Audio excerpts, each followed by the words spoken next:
അതെ, ഒരു മിനിറ്റ് നോക്കണേ. എന്തോ ഈ ഗവൺമെന്റ് ഞങ്ങൾ ഉണ്ടായിട്ടല്ലേ ഇവര് കയറി പോകുന്നത്. ഇനി ഞങ്ങള് കണ്ടോളാം. ഇതിനെക്കാട്ടി എന്തോ ഡീസന്റ് ആയിരുന്നു വിജയൻ. രാവിലെ പലരും അയച്ചു തന്നൊരു വീഡിയോ ആണ്. കണ്ടപ്പോൾ വലിയ വിഷമം തോന്നി. ഏതൊരു പാവപ്പെട്ട അമ്മ ഒരു ദുരിതാശ്വാസ ക്യാമ്പിൽ നിൽക്കുകയാണ്. ആ ക്യാമ്പിലെ പരിമിതികളെ പറ്റി പറയുന്നു. എന്തോത്തിനാണ് ഈ ഗവൺമെന്റ് എന്ന് ചോദിക്കുന്നു. ഏറ്റവും ഒടുവിലായി ഇതിനേക്കാൾ എത്രയോ ഡീസന്റ് ആണ് ആ വിജയൻ എന്ന് ചോദിച്ചിട്ട് പോകുന്നു.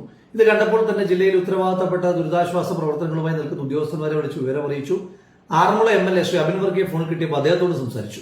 അതിനുശേഷം എനിക്കിപ്പോൾ അബിൻ തന്നെയാണ് അതിന്റെ യാഥാർത്ഥ്യം അയച്ചു തന്നിരിക്കുന്നത്. അതുകൂടി നോക്കാം. അമ്മേ, രാവിലെ എന്തൊക്കെയോ പരാതി, അമ്മയ്ക്ക് എന്തൊക്കെയോ വിഷമമുണ്ടെന്ന് പറഞ്ഞല്ലോ, എന്തായിരുന്നു? എന്റെ പോലെ എനിക്കൊന്നും അറിയത്തില്ല. എന്റെ അടുത്ത് നിന്ന് വിജിലിമം പറഞ്ഞു ഇന്നതുപോലൊക്കെ പറയാൻ പറഞ്ഞു. ഞാൻ പറഞ്ഞു. അത്രയേ ഉള്ള കാര്യം, അല്ലാതെ ഒരു കാര്യവും ഇല്ല. എനിക്ക് ആ അമ്മയോട് പ്രത്യേകിച്ച് പരിഭവമൊന്നും തോന്നിയില്ല.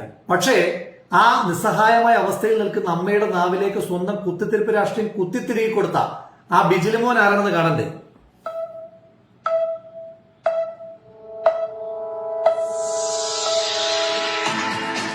അമ്പട കേമ സഖാവ് ബിജിലി കുട്ട കോഴഞ്ചേരി ഏരിയ കമ്മിറ്റി അംഗമാണ് ഈ ബിജിലിമോൻ എന്ന് പറയുന്ന ചങ്ങാതി. എന്റെ പൊന്നു ബിജിലി, ആ പമ്പയാറ്റിലൂടെ കുത്തിയൊലിച്ചു വരുന്ന ചെളി വാരി തിന്നാൽ ഇതിനേക്കാൾ അന്തസ്സ് കാണും.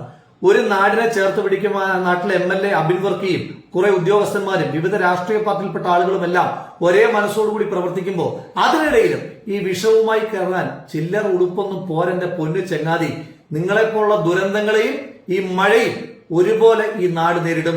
ഈ ദുരന്തത്തിന് ഈ നാട് തിരിച്ചടി നൽകുക തന്നെ ചെയ്യും.